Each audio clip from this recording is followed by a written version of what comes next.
तर गणेश मूर्तींच्या विसर्जनादरम्यान राज्यभरात बुडून तसंच अन्य दुर्घटनांमध्ये एकूण 20 भाविकांचा मृत्यू झालाय। त्यामुळे या उत्सवाच्या आनंदाला गालबोट लागलाय।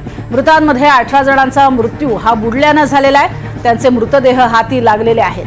तर अमरावतीमध्ये एक आणि जळगावमधील दोघांचा अद्याप शोध सुरूच आहे। मुंबईमध्ये विसर्जनादरम्यान रविवारी साकीनाका परिसरामध्ये खैरानी रोडवरती गणपतीच्या मूर्तीला विद्युत तारेचा स्पर्श झाल्याने एकाचा मृत्यू झाला। तर 5 जण जखमी झालेत, ज्यांचे खासगी रुग्णालयामध्ये उपचार सुरू आहेत। तर ठाणे जिल्ह्यातील 3 जण वाहून गेले। पुणे जिल्ह्यामध्ये विसर्जनादरम्यान 3 घटनांमध्ये 4 जण वाहून गेलेत। खेड तालुक्यातल्या वाकी बुद्रुक इथे भामा नदीमध्ये 2 जण आणि शेल पिंपळगाव इथे 1 जण वाहून गेलाय।